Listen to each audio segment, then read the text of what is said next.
A cor mais bonita que o ser humano pode ver não deveria existir. Ela é um erro da natureza. Em 1987, esse azul foi chamado de mágico, de tesouro. Para Devair Ferreira, que passava aquele pó brilhante no corpo para iluminar a noite, parecia uma bênção. O que ele não sabia é que aquele brilho era um grito atômico. Cada grão era uma metralhadora disparando partículas invisíveis contra o seu DNA, despedaçando as instruções que mantinham suas células vivas. Enquanto a luz azul hipnotizava seus olhos, a radiação já estava no seu hálito, nas suas roupas e no sangue da sua família. A sentença de morte não foi assinada com tinta, mas sim com luz. 13 de setembro de 1987, Goiânia. O Roberto dos Santos e Wagner Mota entram furtivamente nos escombros de uma clínica abandonada, o antigo Instituto Goiano de Radioterapia. Eles não estavam procurando história, estavam procurando chumbo, dinheiro rápido para o final de semana. O que eles encontraram, presa dentro de um cilindro massivo, foi uma cápsula de aço. Ela não tinha o tamanho de um reator nuclear. Era menor do que uma pilha comum. Apenas 19 gramas de um pó compactado. Mas dentro daquelas 19 gramas, o próprio inferno estava engarrafado. Era cloreto de césio 137. Nesse exato momento, enquanto eles carregavam o cilindro num carrinho de mão pelas ruas da cidade, 50 trilhões de átomos estavam se desintegrando por segundo ali dentro. Uma máquina de radiação pura, abandonada por uma negligência que beira o crime, agora solta no centro de uma metrópole. No quintal de casa, tentando abrir a cápsula para vender o chumbo, eles usaram marretas. Quando o aço cedeu, a fenda se abriu. O pó azul mágico vazou. Eles não sentiram calor, não sentiram cheiro. A radiação não tem rosto, não tem matéria. Só destruição. Poucas horas depois, a biologia do corpo de Roberto começou a gritar. O seu estômago revirou violentamente. O primeiro vômito veio súbito e incontrolável. Wagner também começou a passar mal. As mãos tremiam, a cabeça latejava como a marreta que havia acabado de utilizar. Aqui está o truque mais cruel do césio. Os seus primeiros sintomas não parecem um filme de ficção científica. Eles imitam uma alergia alimentar, imitam uma intoxicação. Eles sussurram que ninguém gosta de ouvir no pronto-socorro: virose. Enquanto Roberto achava que tinha comido algo estragado, os raios gama, ondas invisíveis de alta energia, estavam rasgando as moléculas de água dentro das suas células. O trato gastrointestinal de Roberto estava literalmente derretendo por dentro, célula por célula. Desesperados, eles foram a um pronto atendimento local. Imagine a cena: 2 homens encharcados de suor frio, sentados na sala de espera. O suor de Roberto não era apenas água salgada, era suor radioativo. O pó estava nas mãos, na roupa, no banco onde ele sentou. O médico de plantão olhou para os 2 homens com náusea e diarreia. Ele os tocou, sem luvas especiais, sem proteção de chumbo. Ele não viu radiação, ele não tinha como ver. Ele viu o que qualquer médico veria: o Brasil real. O retrato de uma pessoa quando um vírus resolve fazer a festa dentro do seu corpo. O diagnóstico foi rápido e trágico: alergia alimentar, virose comum. Tomem um remédio para o enjoo, voltem para casa e descansem. Foi isso que eles ouviram, e o pior aconteceu. Nos dias seguintes, Roberto sentiu uma melhora. As náuseas pararam, o vômito cessou. Ele levantou da cama achando que a pior parte já tinha passado. Ele estava curado, ou ao menos era o que ele sentia. Mas na medicina da radiação, essa melhora tem um nome sombrio: fase de latência. A náusea parou porque o césio já não estava apenas no estômago. Ele havia entrado na corrente sanguínea. O corpo humano precisa desesperadamente de potássio para fazer o coração bater e os músculos funcionarem. O césio engana o corpo. Ele se disfarça de potássio. O próprio sistema circulatório de Roberto transportou o veneno para os seus músculos e para o seu coração, com eficiência militar. Enquanto ele sorria achando que estava melhor, a sua medula óssea estava sendo aniquilada. As células-tronco pararam de produzir glóbulos brancos. O seu sistema imunológico tinha sido desligado. Ele era um homem morto caminhando por Goiânia, apenas esperando o colapso final. E ele não estava sozinho. O pó azul já tinha viajado. A máquina da morte já havia chegado ao ferro velho de Devair Ferreira. Achou que era a cura? Foi apenas o silêncio antes do colapso. No ferro velho de Devair, a morte não era um veneno escondido. Ela era um espetáculo. Ela brilhava no escuro. E uma criança estava prestes a confundir a luz atômica com um confete mágico. O cilindro de chumbo mutilado chegou às mãos de Devair Ferreira, o dono do ferro velho. Era noite quando ele conseguiu finalmente romper a cápsula de irídio que protegia o núcleo. No escuro do quintal, a morte não se apresentou como um monstro. Ela se apresentou como um milagre. O pó compactado emitia uma luz azul intensa, hipnotizante. Não era um reflexo. A luz nascia de dentro do próprio material, fruto da energia brutal da desintegração radioativa ionizando o ar ao redor. Devair achou que tinha encontrado algo sobrenatural, um tesouro, a pólvora mágica de um mundo moderno. Ele não escondeu o achado, ele fez o que qualquer pessoa faria com um milagre. Levou para dentro de casa. Colocou o pó mortal no centro da mesa de jantar. Vizinhos vieram ver. Amigos esfregaram o pó azul na pele, maravilhados ao verem seus próprios braços brilhando no escuro, como se fossem enfeites de carnaval.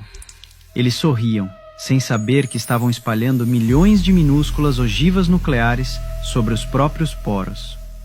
Mas o momento que mudaria a história da medicina radioativa para sempre aconteceu com uma criança. Leide das Neves, a sobrinha de Devair, de apenas 6 anos de idade.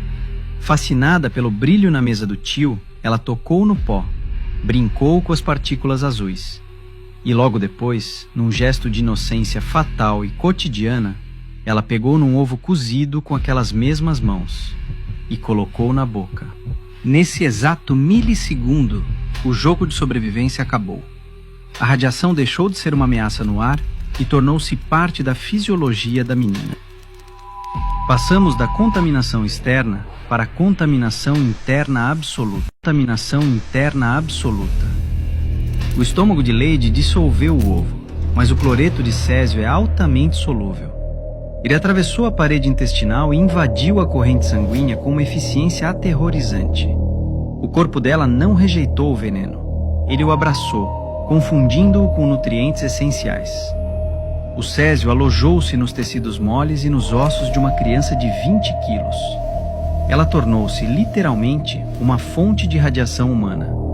O inimigo agora morava dentro dela, disparando raios gama a milímetros de distância dos seus núcleos celulares, 24 horas por dia.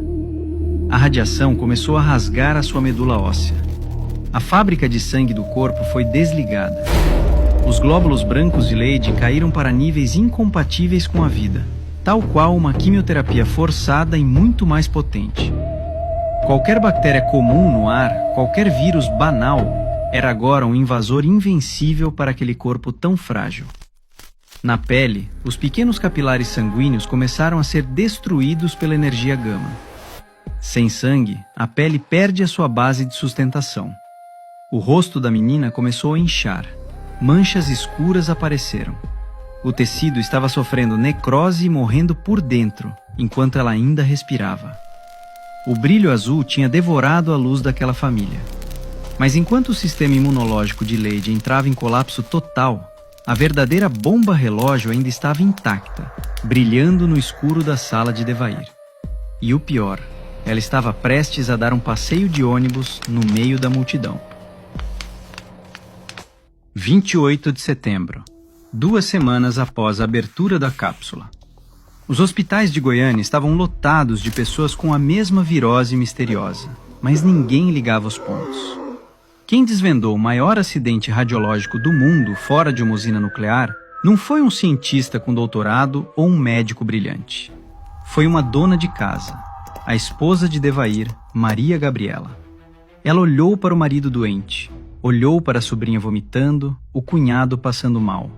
Olhou para os próprios sintomas e para os dos funcionários do ferro velho. E olhou para o pó azul, a única novidade que unia tudo. A intuição humana bateu de frente com a física quântica. Maria Gabriela pegou o que restava da cápsula rompida e seu pó azul, vazando 50 trilhões de desintegrações por segundo, jogou dentro de uma sacola plástica e saiu na rua. Ela pegou um ônibus público lotado. Imagine a cena com a visão de raio-x. Maria Gabriela sentada, segurando o saco no colo. A cada quarteirão que o ônibus avançava, ondas invisíveis de radiação gama atravessavam o plástico, rasgavam o metal da lataria do ônibus e bombardeavam o DNA dos passageiros ao redor. O cobrador que pegou o dinheiro dela, a pessoa sentada no banco ao lado, o motorista, a pessoa no ponto de ônibus enquanto outros passageiros subiam e desciam. Todos estavam sendo irradiados em tempo real, sem sentir absolutamente nada. A morte viajava de carona, atravessando Goiânia com seus rastros. Maria Gabriela desceu e marchou direto para a sede da Vigilância Sanitária de Goiás. Ela jogou o saco pesado em cima da mesa do médico e disse a frase que mudaria tudo. Isso está matando a minha família. Os médicos olharam para a pedra. Eles ainda achavam que era alguma doença tropical. Mas, por pura precaução, chamaram um físico que estava na região, Walter Mendes. Ele pegou emprestado um monitor de radiação, um contador Geiger clássico e caminhou em direção ao prédio. Walter ligou o aparelho ainda no pátio, a dezenas de metros de distância do saco. E então, o impossível aconteceu. O ponteiro não se moveu devagar. Ele bateu no limite da escala com tanta violência que Walter achou que o aparelho estava quebrado. Ele foi buscar outro, em outro prédio. O resultado foi o mesmo. Ele não estava medindo um vazamento. Ele estava medindo um epicentro. Walter correu para dentro, suando frio, gritando para que evacuassem o prédio imediatamente. Mas a cápsula não estava mais lá. O corpo de bombeiros já havia passado para recolher e descartar. O seu destino, o rio Capim-Puba, o importante corpo de água urbano de Goiânia. O físico se recordava de ter visto o veículo do corpo de bombeiros no estacionamento. E então, correu para impedi-los de piorar esse desastre. Antes que eles entrassem com a sacola no carro, Walter ordenou que soltasse imediatamente. Se ele não tivesse impedido os bombeiros, a peça teria contaminado não apenas o rio, mas possivelmente o lençol freático, a fauna, a flora e o abastecimento de água de uma parcela gigantesca da região, transformando um desastre urbano e localizado em uma catástrofe ambiental de proporções incalculáveis. O Brasil não estava lidando com uma virose agressiva. O Brasil tinha acabado de detonar uma bomba atômica suja no coração do seu próprio território. E agora, o governo precisava descobrir como isolar uma cidade de 1 milhão de habitantes antes que o vento espalhasse o fim do mundo. Quando o governo percebeu que uma cápsula de Césio-137 tinha sido aberta no meio de Goiânia, o protocolo de guerra foi ativado. Mas como é que se caça um inimigo que não se pode ver, não se pode cheirar e que já está impregnado no suor, no dinheiro e nas roupas de uma cidade inteira? A solução foi o isolamento em massa. O Estádio Olímpico de Goiânia, um palco de glória e entretenimento, foi imediatamente convertido num campo de triagem nuclear. Imagine estar no meio de milhares de pessoas empurradas para o gramado, pais segurando filhos chorando, mães sem saber se o ar que respiravam ia matá-las. E no meio dessa multidão, caminhando lentamente, homens vestidos com pesados trajes de proteção anti-radiação amarela, parecendo astronautas num planeta morto. Eles não traziam remédios, traziam detectores pesados. O processo era frio, mecânico e aterrorizante. As pessoas formavam filas. O técnico passava a sonda de captação pelos corpos. Se o aparelho ficasse em silêncio, você estava limpo. Ia para a esquerda. Mas se o aparelho gritasse, você era arrancado da fila, ia para a direita, para as tendas de descontaminação. Famílias inteiras foram separadas ali mesmo, no gramado do estádio, pela sentença de uma caixa de metal que apitava. Pessoas que se abraçaram horas antes, agora eram tratadas como lixo tóxico ambulante. O pânico era absoluto. Fora de Goiânia, o Brasil isolou a cidade. Carros com placas da região eram apedrejados nas estradas. Pilotos de avião se recusavam a pousar. O medo da radiação é primitivo. Ele destrói a empatia. Mas nas tendas de isolamento, para Roberto, Wagner, Devair e a pequena Lady, o detector já não importava. O veneno estava dentro de seus ossos. A ciência tradicional não tinha respostas. Para tentar salvá-los, os médicos tiveram que recorrer a uma cura bizarra, uma substância usada por pintores do século XVIII. Como você remove um metal radioativo que se fundiu com a sua corrente sanguínea? A resposta da medicina foi o azul da Prússia, um pigmento clássico, denso e escuro, usado em pinturas a óleo, que no corpo humano atua como um ímã de veneno. Os médicos administraram doses cavalares, até 20 gramas por dia, aos pacientes mais graves. Dentro do intestino, o azul da Prússia funciona como uma esponja química. Ele captura os íons de césio e bloqueia sua reabsorção. Mas o processo era monstruoso.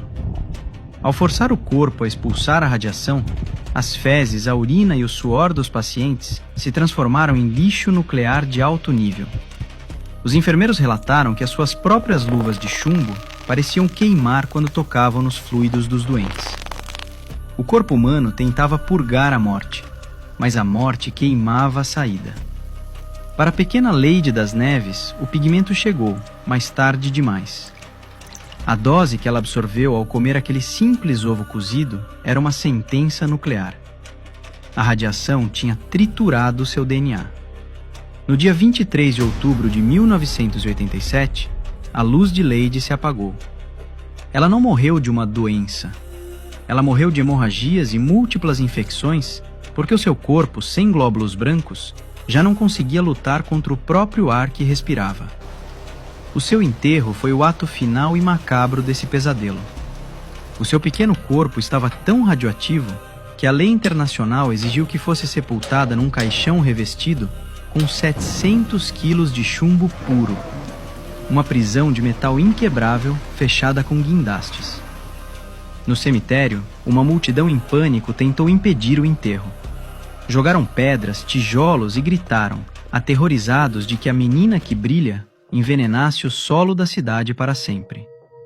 Como se ninguém ficaria deslumbrado como ela ao ver a cor mais bonita do mundo.